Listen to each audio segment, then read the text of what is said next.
Welcome to the Renegade River Show. My name is Mike Hewitt, and I'm going to take a few minutes, if I could, before the show really gets cooking, to introduce some of you that might be new to it. The show has been on the radio at 1090 AM in Muskegon, WKBZ, for a little over a year, and today is our pilot flight on Charter Cable's Main Street. So we're very, very excited about that. But we've got some new viewers, so I want to introduce you to the show. The goal of the show is to introduce people to the politics of our times, if you will. It's focused on local and state politics. Of course, from time to time, we do find ourselves talking about some federal politics.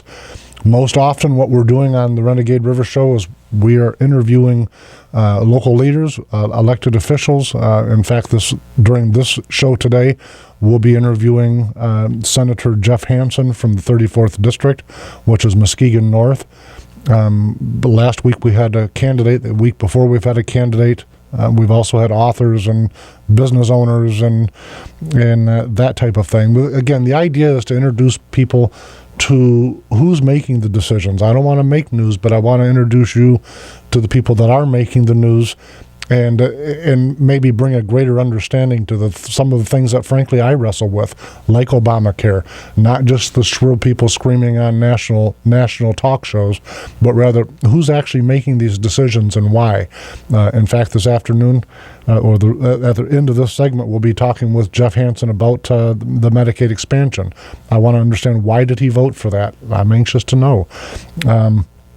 We'll also be focusing on right to work this year because as the Democrat challenger Mark Schauer cranks up his campaign against the incumbent Governor Snyder, I see that right to work, he's going to make an issue of his campaign. So I thought we were done with it, but I guess we're never done with any one issue. I am completely, absolutely in support of the right to work. I got to quote Thomas Jefferson, if I might: to compel a man to furnish funds for the propagation of ideas he disbelieves or abhors is sinful and tyrannical, and I believe that. So my example would be, a person that has wages taken from their pay, and then those wages are contributed to causes and candidates that they don't support. I think that's wrong to do that by law. And by the way, I support unions' right to exist. I support workers' right to bargain collectively. I'm not against those things, so I'm not anti-union. But what I am pro-freedom. I think liberty is very, very important, that choices are allowed. I think that's the American backbone. Frankly, I think it will make unions stronger to be able to do that. We're going to talk about healthcare. I touched on it a little bit, but the things that we're going to talk about on this show going forward are Medicaid expansion. What effect is that going to have, if any, on our healthcare costs? Is Obamacare going to be sustainable? How is it going to impact us? You'll hear me say probably often that I think both Republicans and Democrats alike are asking the wrong question. They seem to be both asking, how can we pay for these $9 Motrin tablets? An example I often use. Average stay for a hospital visit for 6 days is $89,000. I think that's insane. So I'm not trying to get doctors to make less. I'm not trying to tip them upside down. But what I am trying to say is that hospitals need to relook at how it is that they're managing their business. I can't forcefully demand that you pay a certain amount for the products that I sell. If I have a product and you like it and it's priced reasonably, you'll buy it. That doesn't seem to be the concept that we have in our healthcare industry. Irony being what it is, healthcare and education are the two areas that government, both state and federal, seem bent on helping us with, and both of them have enjoyed about an 800% increase since 1980 coming forward. I think those things are flatly over the top, and so the goal of the Renegade River Show will be to talk to people that are involved in those decision making, not the folks that are chanting saying we want this or we want that. And I want to talk to the people that are making those decisions and say, why are you doing this? Help me understand, and maybe we'll come to an agreement, but I need to understand. So I'm not going to just be be throwing stones. I want to get folks in here, both Democrat and Republican, by the way, candidates that are campaigning for things. I want to get them in here and put them on the record. Say, I see you say on your website XYZ, say it on the air. I want to hear you say it and tell me how it's going to work. How's it going to impact us? And then if you're elected, we're going to challenge you to see if you really do those things that you campaign on. I think that's what media is supposed to be about. And so often what happens is that, well, and an example, I'm an advocate of part-time legislation. And it seems like a lot of state legislators are also advocates of part-time legislation until they win and become a legislator, and then suddenly they're not in favor of that anymore, and the idea seems to go away. I want to get them when they're candidates, ask them their position, and when they win, we're going to get them back in here and say, hey, have you changed your view? And if not, what are you doing to advance part-time legislation, which I think is desperately needed. I really do. The concept that we've got 38 senators and 110 House representatives all sitting around trying to think of what law they can create, I don't think that's a good way to run a state or a government, and I can tell you our founders surely didn't think that. We'll talk about term limits as we go forward. I'm not an advocate of term limits, and I understand that there are a lot of folks that are on my proverbial side of the fence that are. So we're going to be chewing on those things. But shortly, we're going to have, like I said, we're going to have Jeff Hansen on. He is a senator from the 34th District. He voted for Medicaid expansion. He's generally speaking a pretty conservative fella, although he's got some things we disagree on, and I'm going to ask him why. And so I'm looking forward to that interview. And we're going to see how that works for us. I just think it's important for people to not read sound bites or headlines without seeing the rest of the article, or in this case, Hansen's vote for Medicaid without saying, why did you vote for it? I think that those are the important things, that's how our society can get stronger again. I think everyone, regardless of their political background, will say America's got some problems, and I think one of the cures is accountability, and this is the only way I know how to bring that accountability, is to get the people in here, put them on camera, and say, tell me, what did you do, why did you do it, or what are you going to do, and how are you going to do it? What impact does it have? Things like, I think there should be a Michigan State constitutional amendment. I would love to see a ballot initiative that says when our legislation passes an expenditure to spend money, I think that they need to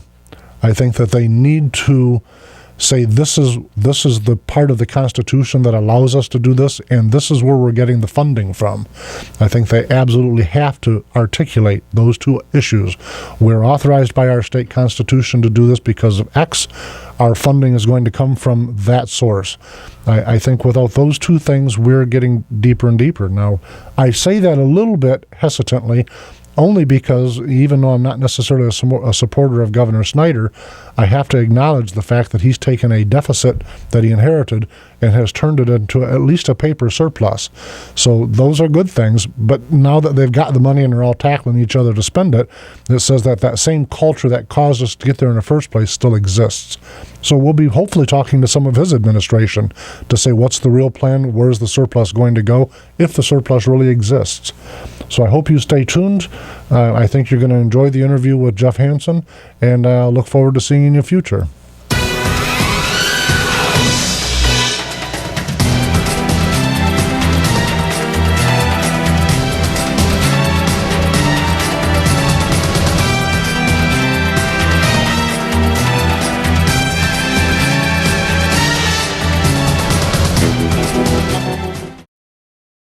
Are you one of the many Americans who undergo CPAP or BiPAP therapy?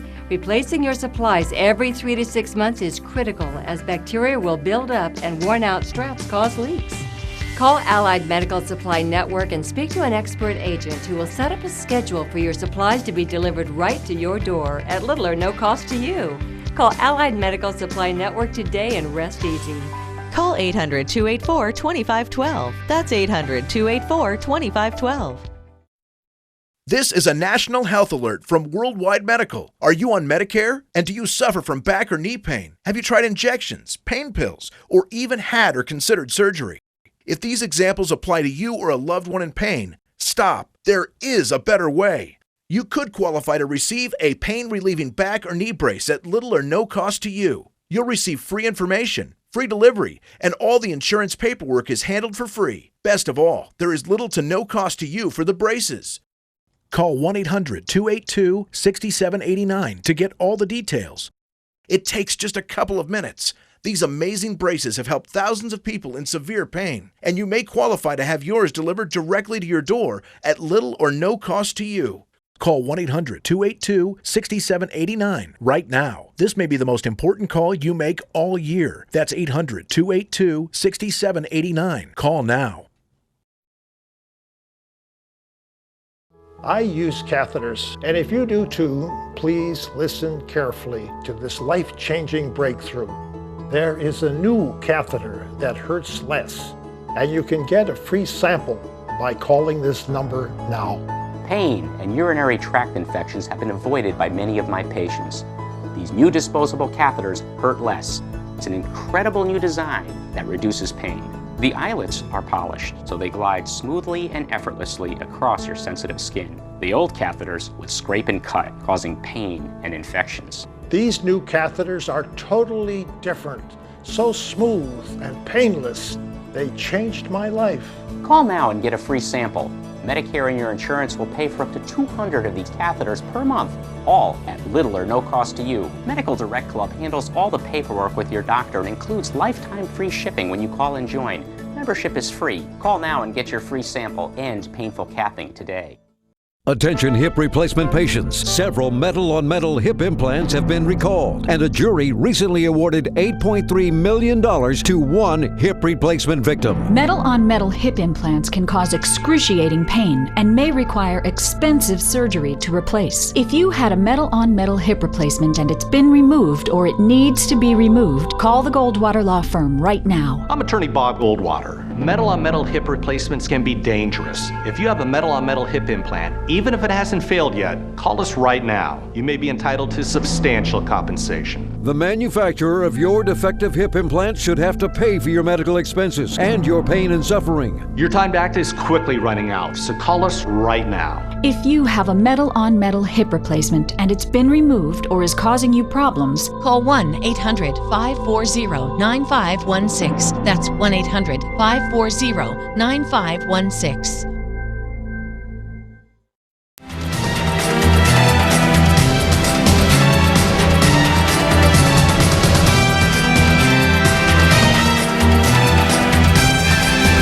Welcome back to the Renegade River Show. I'm joined today by Senator Jeff Hansen. Jeff, welcome to the show. Thanks, Mike. Glad to be here. Glad to have you. Hey, listen, I've got a handful of questions to ask you, but just what I'm really hoping to do today, Jeff, is to look forward. What's on your legislative agenda as we look forward to 2014? Well, as we move forward, I think this year we need to really look at some of the same things that we've been looking at. We're still trying to figure out the funding for our roads, making sure that as we go forward we're able to keep them up. This year we're able to put some money in, $350 million, general fund dollars. I think maybe this year we're going to be looking at the same type of thing. And I think we need to continue with our being kind of frugal with our dollars the way that we have, and it's actually worked out pretty well the last 3 years. We have our budget done on time. You know, we've got rid of our deficit, and it's been going pretty well in that part. Yeah, the deficit part, I have to tell you, I've not necessarily been a huge fan of Governor Snyder. Having said that, I have to give him credit. We've went from a pretty sizable deficit to a pretty respectable surplus. Yeah. Although I laughed a little bit because I watched a whole bunch of different opinions on where that money should be spent. It looked like a free-for-all trying to get to the $1 billion. Well, you're certainly hitting it right on the head with that one. But we had a $1.8 billion deficit right. When I came into the Senate. When I came out of the House, we had a balanced budget. If you can see the air quotes on. Sure. But it was not really balanced. There was a lot of robbing Peter to pay Paul, moving things from back and forth. But now that we're trying to plan out 2 years, a little longer term. The first couple of years were tough, and you tell people you don't have money, and they understand that we didn't have the money, and so you had to cut back. And everybody pretty much was on board with that. But now you've hit the other issue that we have now, is now that we've got past the harder times, we've got a little money, and all of a sudden everybody comes out of the woodwork and wants what's there, so it's actually harder. It's almost like mass amnesia. They forgot how we got in that jam in the first place, and so everyone wants to get an extra double dose of money from this. And $1 billion sounds like a lot of money, but in truth, it's pretty limited. Well, the $1 billion, you got to remember, is a 3-year projection. It's not just in 1 year. It's not and that's important for listeners and for viewers to know. It's not just sitting in a bank account right now, $1 billion. It's all on paper. Is that correct? Right. Yeah. It's money. Some of it hasn't been collected, and they're just doing an estimate still. And from last year, we know that we have about $300 million left over. Right. Which, because of good sound practices, we ended up with that. This year, they just changed their revenue estimate that they had coming in, and they've moved it to saying we're going to have about $400 million left over. But with that 400, I believe that there's still another $115 million that we're looking at for road projects if we don't have to spend it on something else. Okay. How much do you recall how much was being spent on roads during the Granholm administration? The general fund, we'd never spent any money. We've never put general fund money until last year. Okay. It's the first year we've ever done that. And 2 years ago, 2 or 3 years ago, we put bridge credits in to draw down the federal dollars, which is, we actually lose money by doing that, because bridge money it's not money, it's just a credit that they get for the repairs they do on the international bridges. Right. And so... where does the credit come from, Jeff? It comes from the number of cars and the money that they put into the bridges, the upkeep and things like that. So they're able to use that to draw down the federal dollars, but it's not like we're putting, let's say, $100 million in and drawing down the, $500-600 million. It's that we're using these credits, so we're actually losing that $100 million. Now, the money we put in general fund, we put the $100 million actually in, so it's like having another $100 million to work on the roads with. Okay. All right. It's kind of convoluted, but but I try to explain it so it's easier. Right. I'm reading some of the things coming out of the Democrat governor's, the candidate for governor. How do you pronounce his name? Mark Schauer. I'm reading some of the things he's putting forward recently. He had a piece that he posted on Facebook, at least. I don't know where else he's pushed it, but it was he referred to it as the right to work law, as the anti-worker law. Have you been following any of that? It looks like the right to work law is going to continue to be a big, gigantic lightning rod in Michigan. Well, I don't think it's been as big of an item as I thought it would be when it passed. It's been, it's been kind of quiet, been kind of smooth, because people are making their own minds up on what they want to do. It's the way it should be. People should be able to decide if they want to work at a place, if they want to join a union, if they don't want to join a union. It's just, this is America. You should be able to make your choices on that. Yeah, to me it was pretty amazing. But an example is there's a person that worked for actually a West Michigan drugstore, a retail drugstore chain that was unionized. The young lady and her husband that trying to conceive a child went through all kinds of medical gyrations to conceive, and during that period of time, of course, she was forced to be part of the union, so she's got union dues that are going to candidates that support abortion. And she says, wait a minute, why is that something in America that ought to have? And by the way, I'm not trying to take a position on that issue. I'm just trying to look at right to life and say, how can it be anti-worker to force people to have to support things that they don't support? And that was one of the big things about it, is we did have people that were paying money to support things they did not support, and so this gives them an opportunity. It gives them more of a voice that they can actually talk to their leadership, and they have to listen to the people now. They have to listen to their work, to the people that are members of it. It seems like a lot of folks think that the right to work was anti-union, and to me, that's not at all at. It's not anti-union whatsoever. I think in the end it'll actually make the union stronger if they have to come forward and offer a product that people will want to be a part of. I agree 100%. You know. I think that they have to be responsive to the people that are in the union. Absolutely. So it's not a statement against collective bargaining as much as it is a request for people to be able to make free choices. Correct. Common Core. Now that's kind of a done deal now, but it's still like a big heavy skeleton is still rattling around. What was your position on Common Core? That was very difficult because, you know, as you look at the Common Core, there's the standards are just saying, you know, we want you to get to this level. How you get there, they never said how you're going to do it. But you know, there's a lot of people who felt that it was a program that was coming top down from the federal government. It was just tough. I never, you know, I wasn't completely supporting it because there was some things in there I think that we need to make sure. We really needed the locals to decide how they were going to hit the standards. Right. And we needed to make sure that, and I'm not sure we were quite there yet. I think the local really need. The standards are what they are. Right. I mean, we've got the curriculum, you know, through the state. You have to have these, but the standards that you have to meet are what they are. How you meet it, you know, we've got great schools here.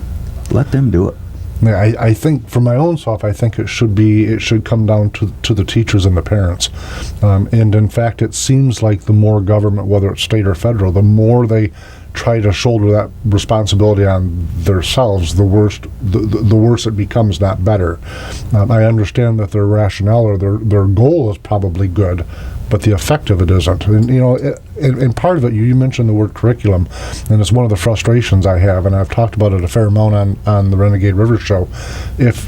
If you look at our graduation rate, a higher college in the state of Michigan, we're about 25% of our students that actually graduate from college. But when I look at the curriculum, that most of all of the schools are operating with, it's in the 90% range of preparatory college courses in high school, and I'm thinking, what are we doing that for? And so what we're not getting is we're not getting any trade school education, we're not getting any fundamentals, because we're busy with this, to use the original sales pitch, we're busy with this rounded education nonsense, and in the middle of it is where real education used to be. Mike, you're right on, because I look at it as Muskegon County, right? 18% of the people have a 4-year degree.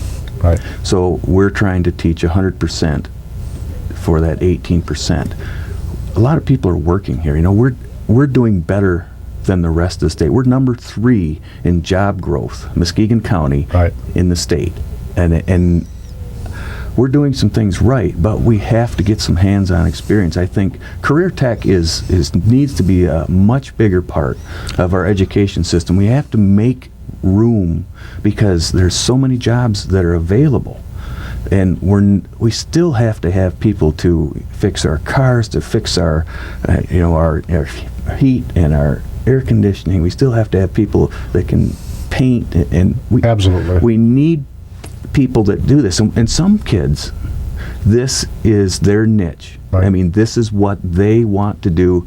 I know with my son in 8th grade, he told me he wanted to be a welder. So he went through career tech in welding and ended up being a welder.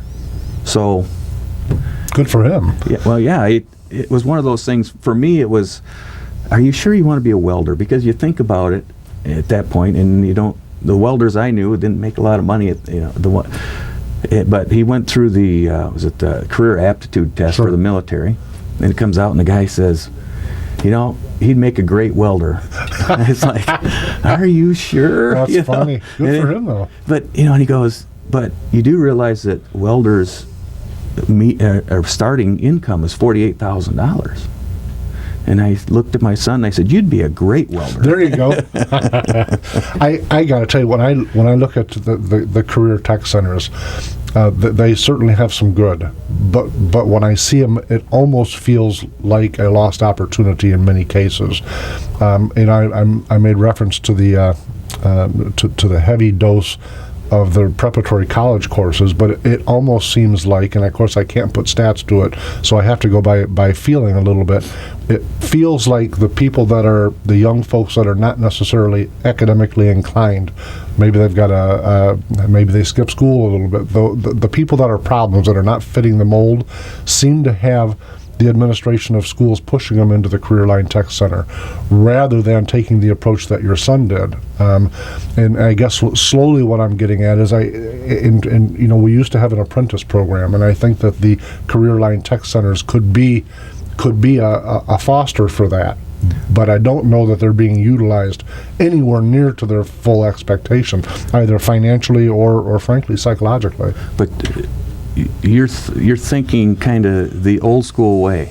Yeah. Because now when you go in there, it's some of the best and the brightest. Okay. It really is. The people that are going there are leaps and bounds. You know, they're doing some great things in there. The apprenticeship thing is something that I've been talking to the tech center and to the college, because I want to try and look at what the regulations are for getting people out into some of these opportunities that they could have. And right now the way that it's written, it's like they have to change jobs every 6 weeks, or they can't stay in the same thing, right, even if it's working. Right. And so we have to take a look at that. But I'm a big believer in the career tech. We're trying to, with the curriculum, we needed to be more flexible, and when we passed that, it was supposed to be more flexible. Right. And they had pulled out some of the off-ramps that they had for career tech during the negotiations in that, and of course they didn't tell anybody, and you've already read the bill, and then they just tell you what they've changed in the end, and then so you expect it all to be in there when it comes out of conference committee, and there's some angry people, and we've been trying ever since to try and get that work, or get some of that back in there so that they can use that. I'm heartened to hear you say that the Career Line Tech Center is heading in the right direction. While you were saying that, though, I was wondering if that's regional, if your area is doing great and there are other areas that are not so much. Do you think that's pretty much a state level thing, that they're all coming up, or what are you seeing? I don't know. We've got such great tech centers here that I don't know if you've been in one lately. Yeah, I have in Ottawa County. Okay, yes. Well, we got the one here in Muskegon. Right. It's unbelievable. Fremont has one. I mean, they've got a restaurant, they cut hair, they do welding, they do heavy machinery, they do building. It's just, and then up in Oceana County goes up to West Shore Community College. But there's some great opportunities, and I don't know, I'm just kind of happy with what we've got here. I don't know what the rest is doing, but they must be doing okay, because the person's bill from the House that's come over to the Senate is actually from the UP. So they've got some of the same issues that we've got on that, and I'm hoping we can get it worked out. Very, very nice. Let's if we can talk about the Medicaid expansion a little bit. I've often called it Medicaid explosion, so I had to stop myself. But tell me this. I know you and I differ on that topic, and that's fine. We can be friends and differ. What concerns me is when the initial federal funding runs out. Or was it $880 million? What was the original amount that was coming from the feds to support? Oh, it's more than that. It's is that per year you're talking? Well, I understood it was one big gigantic. No, it's. Well, tell me how it works. Okay, what it does is, first of all, the money is actually coming from our employers. Okay. Because of the Obamacare, they're already paying a tax that has already started. Started, I think, 2 years ago. So it's in the billions that they're paying. Right. So the dollars will come back to the state of Michigan for this, to help pay for this. Okay, so let me go one bite at a time if I can. Are you telling me, based on what you just said, what I've heard you say, is that our employers were going to pay that amount of money regardless, and what we've done is we've tried to get it back to the state? They were going to pay it and we either use it in Michigan or they use it in New York. Okay, so we're just getting some of our own. We're getting some of our money back. Okay. The other thing,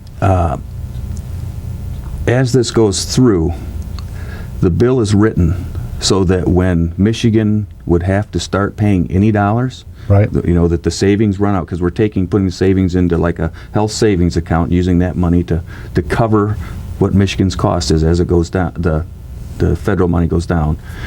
When it gets to where Michigan has to put $1 in, it stops. Okay. The only way it could keep going is with a positive vote from the legislature. They would have to. From our state legislature. Right, correct. Okay. And then it's done. That's okay. That makes a little bit of sense. Listen, we're going to go to a break, Jeff, if we can, and because I've got a handful of more questions if I can keep you around on that topic. Yep. And folks, we'll be right back.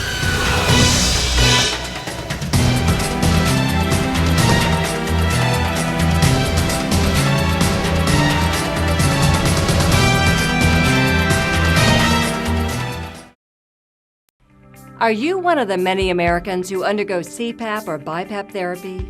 How often are you replacing your masks and hoses?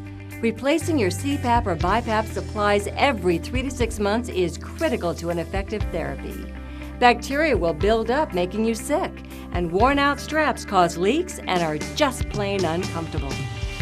Let Allied Medical Supply Network help.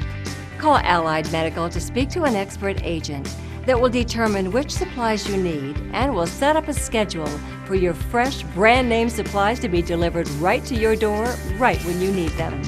Shipping's absolutely free, and you may qualify to receive supplies at little or no cost to you. That's right, there's no driving around town or remembering when to order. Call Allied Medical Supply Network today and rest easy. Call 800-560-7631. That's 800-560-7631. This is a national health alert from Worldwide Medical. Are you on Medicare? And do you suffer from back or knee pain? Have you tried injections, pain pills, or even had or considered surgery? If these examples apply to you or a loved one in pain, stop. There is a better way. You could qualify to receive a pain-relieving back or knee brace at little or no cost to you. You'll receive free information, free delivery, and all the insurance paperwork is handled for free. Best of all, there is little to no cost to you for the braces. Call 1-800-282-6789 to get all the details. It takes just a couple of minutes. These amazing braces have helped thousands of people in severe pain, and you may qualify to have yours delivered directly to your door at little or no cost to you. Call 1-800-282-6789 right now. This may be the most important call you make all year. That's 800-282-6789. Call now. There is a new catheter that hurts less, and you can get a free sample by calling this number now. Pain and urinary tract infections have been avoided by many of my patients. The eyelets are polished, so they glide smoothly and effortlessly across your sensitive skin. Medicare and your insurance will pay for up to 200 of these catheters per month, all at little or no cost to you. Call now for your free sample. It will arrive with a complete 90-day order, and if it doesn't reduce your pain, we'll pick them up for free. Attention hip replacement patients. Several metal-on-metal hip implants have been recalled, and a jury recently awarded $8.3 million to one hip replacement victim. Metal-on-metal hip implants can cause excruciating pain and may require expensive surgery to replace. If you had a metal-on-metal hip replacement and it's been removed or it needs to be removed, call the Goldwater Law Firm right now. I'm attorney Bob Goldwater. Metal-on-metal hip replacements can be dangerous. If you have a metal-on-metal hip implant, even if it hasn't failed yet, call us right now. You may be entitled to substantial compensation. The manufacturer of your defective hip implant should have to pay for your medical expenses and your pain and suffering. Your time to act is quickly running out, so call us right now. If you have a metal-on-metal hip replacement and it's been removed or is causing you problems, call 1-800-540-9516. That's 1-800-540-9516.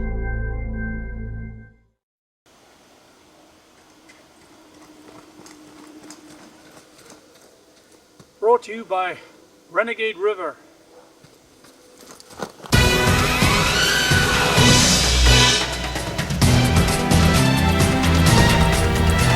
Welcome back to the Renegade River Show. My name is Mike Hewitt, and I'm in today with State Senator Jeff Hansen. Jeff, welcome back. Thanks, Mike.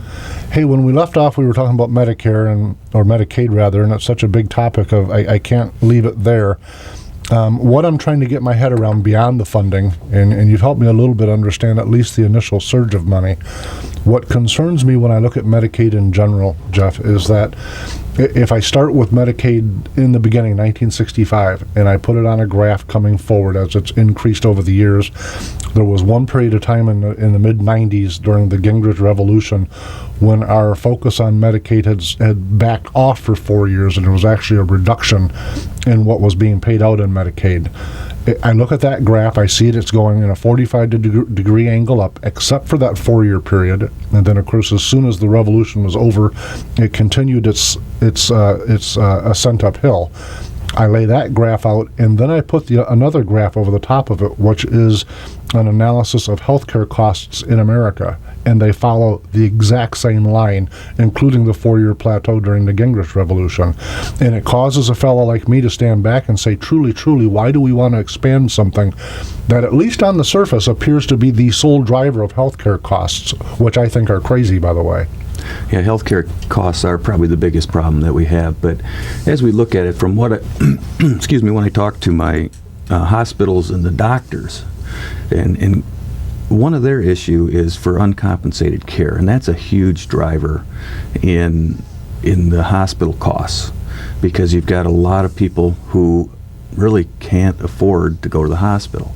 You know, part of this is the people that I've worked with over the years. I've seen so many of the young people who have either filed bankruptcy or have had their credit rating ruined so badly because they're just getting started. They're not making much money. They can't afford to buy insurance. You know, part of that is one thing, and they're either bankrupt or they're behind the 8 ball for the next 15 years or 20 years if they're trying to pay it off.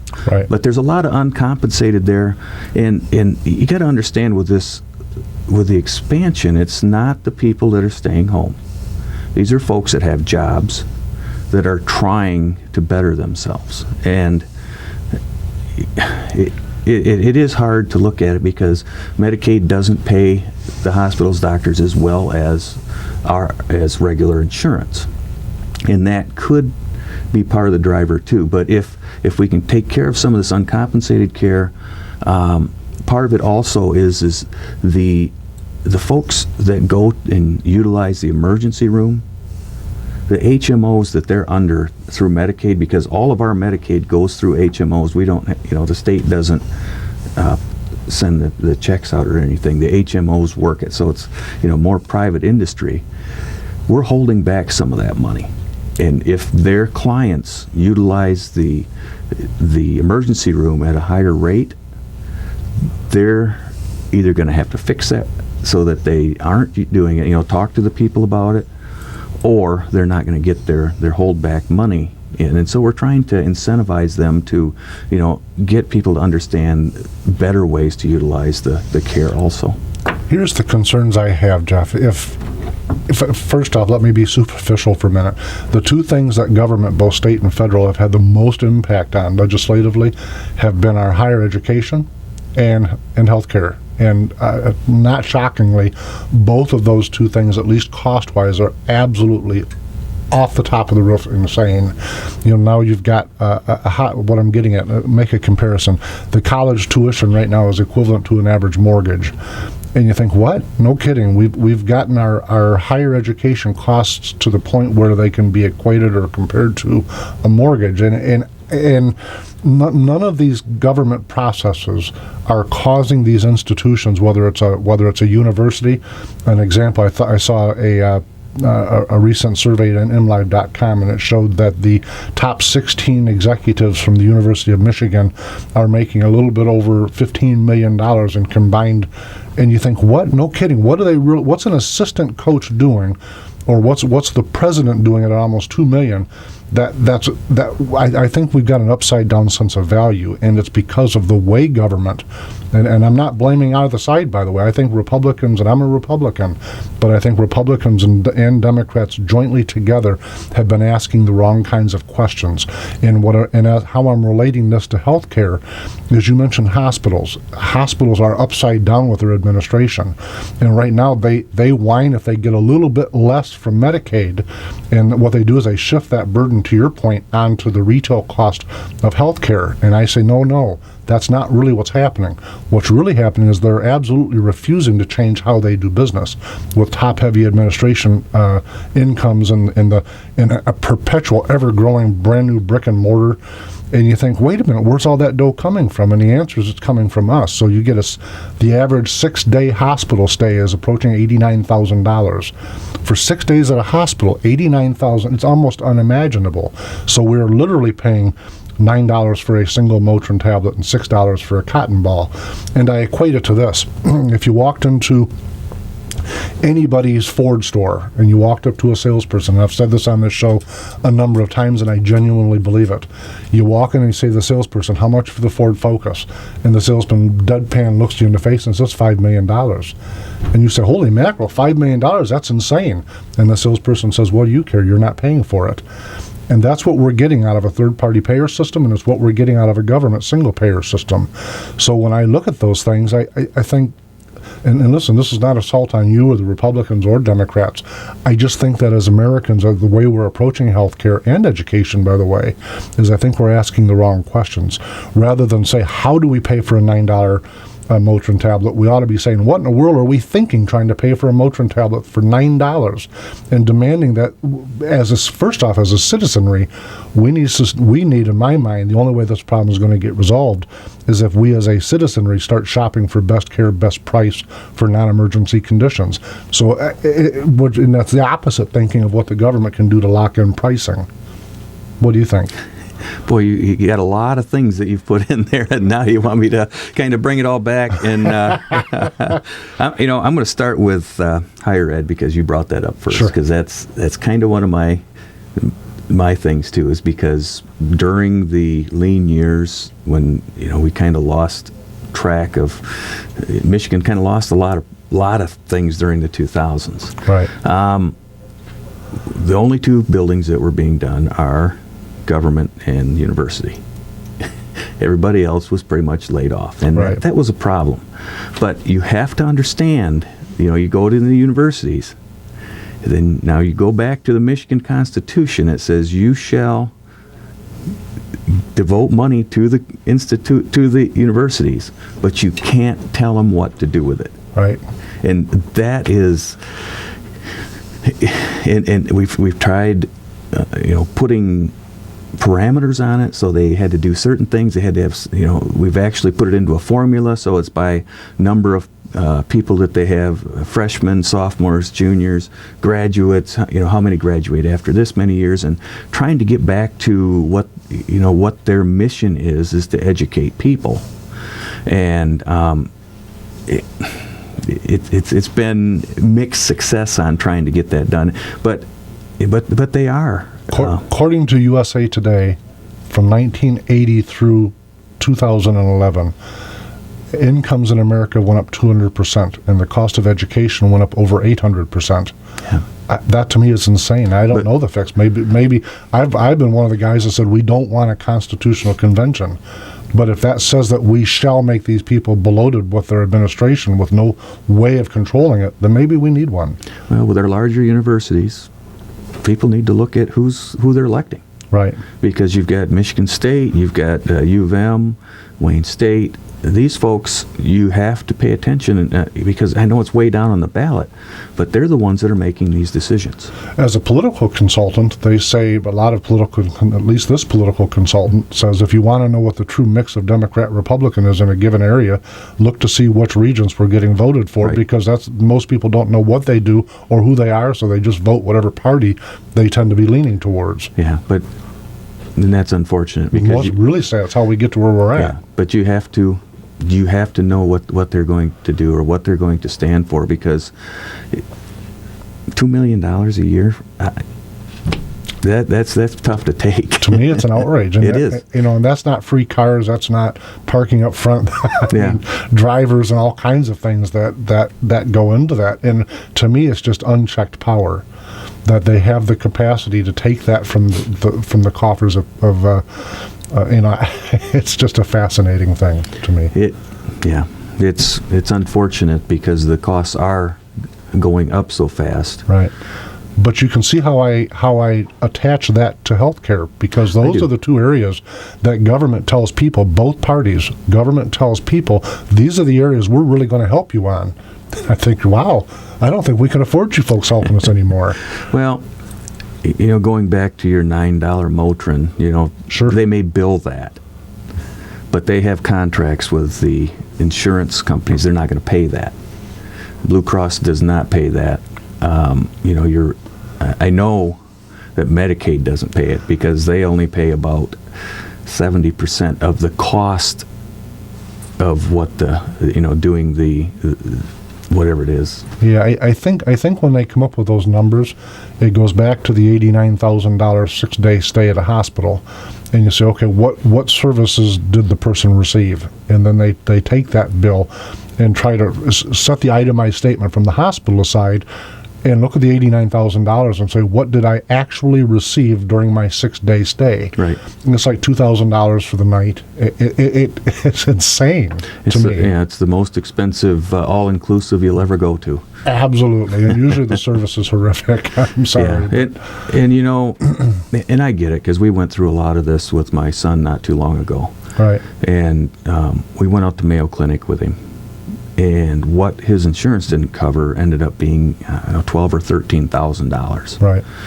But because the folks in our area were so generous and helped him out, he had the money and called him up, and they worked out. I think it cost him maybe $8,000 because he was going to pay right now. He was going to pay it, and not over a long period of time. They gave him a big discount on it, and that should be. You should be able to discount things. And if you go in, and I think some doctors are getting to do that. Up in Ludington, they've got a great program. I don't know if you'd heard about the doctor's office up there. It's kind of like it's a membership thing. You join it. I hadn't heard about that. I want to call it Access Health, but that's here in Muskegon. But you pay X amount per year, $250. You can go and see the doctor all you want for like $10. Right. And that's all you have to pay. And she doesn't take any insurance. And it's just, you're part of it. If you're not part of it, you pay, $20 or $30 or $40, whatever it is. No insurance. There's 3 people that work in the office, so it keeps the overhead down. And it's an interesting thing. Yeah, I'm trying to think. I'm drawing a mental block, but Rob Steele, Dr. Steele, is involved, or I shouldn't say involved. I had him on the show, and he was discussing a surgical outfit down, and I want to say Oklahoma City, but down in that general area that didn't take insurance, and their surgical costs, overnight stays that were dramatically lower. Right. Than what we're seeing at any of the local medical facilities. But that's part of the problem with the insurance. There's so many costs that go along with collecting it, because they have to put the right numbers in, and they have to research everything. So they've got a lot of people that their entire job is just dealing with the insurance companies. Yeah, see, now I've heard a lot of grassroots folks will push back when they're looking for blame for why is healthcare so high. A lot of them will push back at the insurance companies, and maybe I'm all wet on this, but my theory, if you will call it, my theory has always been is that the insurance companies really don't care whether it's a $9 Motrin tablet or not. If you're willing to pay the premium or accept the loss and a higher deduction, they didn't care, because we're not shopping for services. So we'll pay the $9 and pass the charges back to you, which is why the premiums have went up so dramatically, and our deductibles have 4 or 5 times higher than they were even a decade ago. Yeah, but I really believe that the insurance companies are looking at those things harder now. They have to. They have to now, because they've got to absolutely. the point where people can't afford their product anymore. And when you get to that point, then they'd better reinvent themselves and try and get something together. Do you think Obamacare is going to last? Is it sustainable? I don't think it's sustainable. First of all, personally, I don't think that people should be forced to buy something, whether they have. I mean, they shouldn't. Like I said before, this is America. Right. It should be their choice if they want to buy it. Forcing everybody to buy it is not. That's not responsible, because there's some people who want to do it on their own. They'll pay as they go. Right. You got some people who, well, the young people are all bulletproof, so young and healthy anyhow. And 25-year-olds going, why do I want to do that? Well, yeah, I had that discussion with my oldest son about why he needed life insurance. Right. And, but it's just, boy, I hope not, because I think that there may be, boy, it's gonna be hard to get in there and root a lot of it out. If it fails, I personally believe it will. But I don't know that it'll actually fail. They may just water it down to the point where, yes, there's an Obamacare, but it doesn't mean what it currently means. Right. But if that comes to pass, how will that affect the Medicaid expansion in Michigan? Well, to me, I've called it, by the way, the foundation for Obamacare. I don't think Obamacare can be sustained without the Medicaid expansion, and maybe I'm just not versed enough on the topic. That's certainly how it looks to me, though. Depending on the timing and everything, okay, because, like I said, when the federal money slows down, right, ours goes away. Okay, there is no provision for us to pay money into it to keep it going. So if there's no check from them, there's nothing here. It's right. gone. The letter will go out that'll say, because the federal government has reduced the amount of money coming to the state of Michigan, there's no longer a program for this. I'm not trying to be facetious with you, but I'm smiling, so I'm trying to think of which government program I've ever seen disappear. How about promised scholarships? Okay. Yep, you got me. Because that was one of those, we had to vote to do that, and it was really difficult, because it was all of our kids that were working hard to get these competitive scholarships, or they had to get a certain score. Right. So, it's all we can do, because it'll bankrupt us.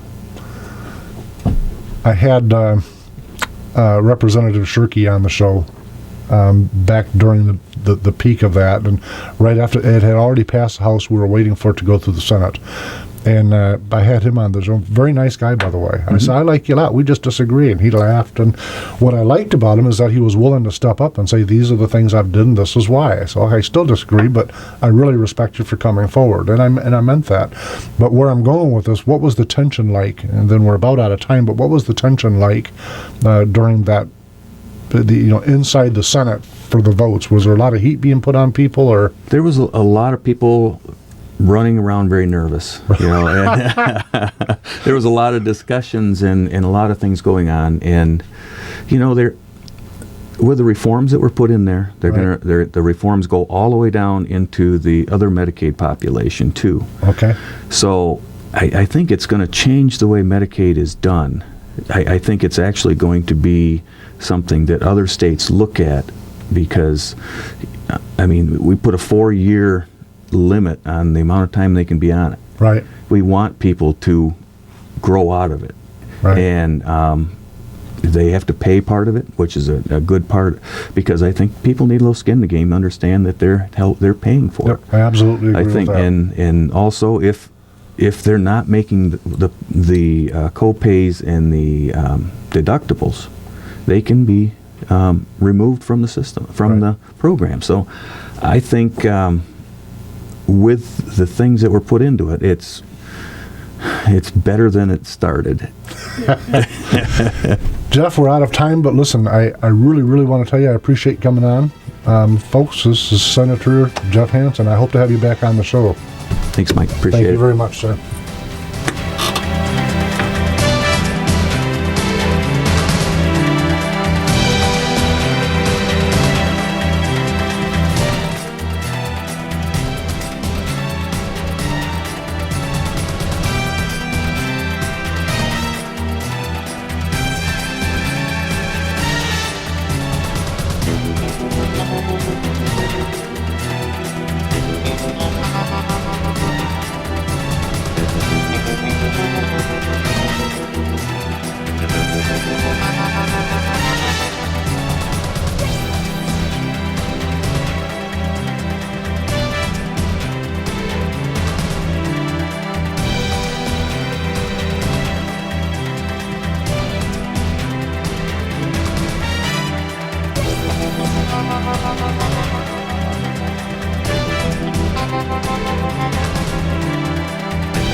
Brought to you by Renegade River.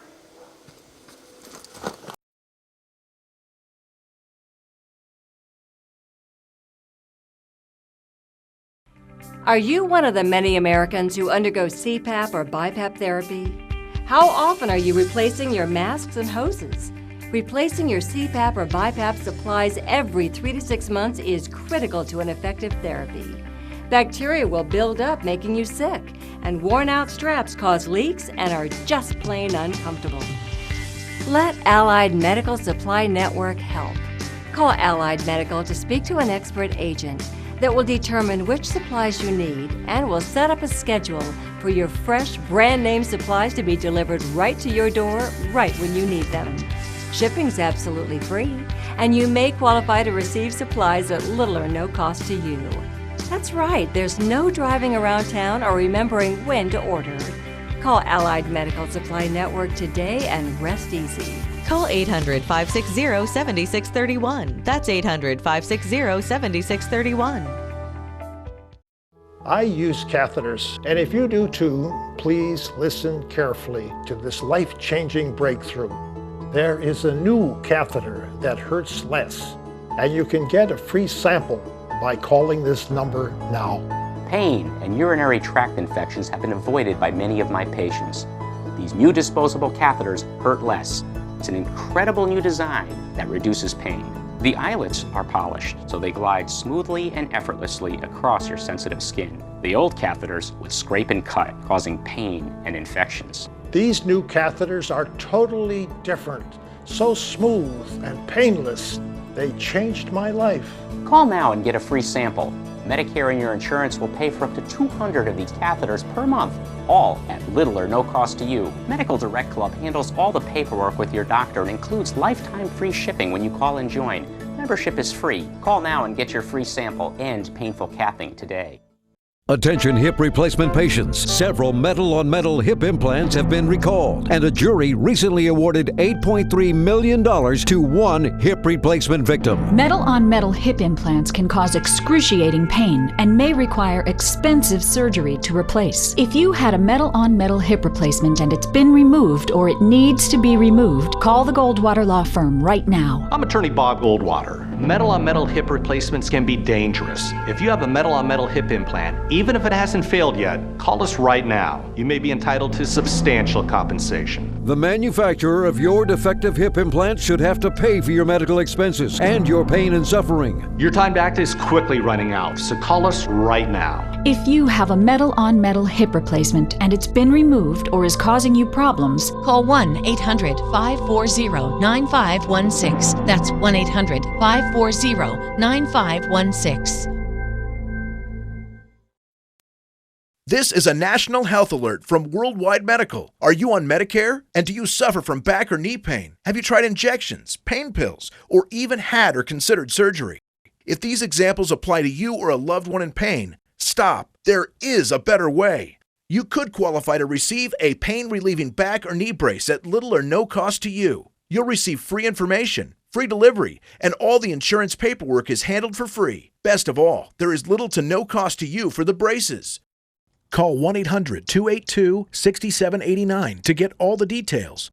It takes just a couple of minutes. These amazing braces have helped thousands of people in severe pain, and you may qualify to have yours delivered directly to your door at little or no cost to you. Call 1-800-282-6789 right now. This may be the most important call you make all year. That's 800-282-6789. Call now. Are you one of the many Americans who undergo CPAP or BiPAP therapy? Replacing your supplies every 3 to 6 months is critical as bacteria will build up and worn-out straps cause leaks. Call Allied Medical Supply Network and speak to an expert agent who will set up a schedule for your supplies to be delivered right to your door at little or no cost to you. Call Allied Medical Supply Network today and rest easy. Call 800-284-2512. That's 800-284-2512.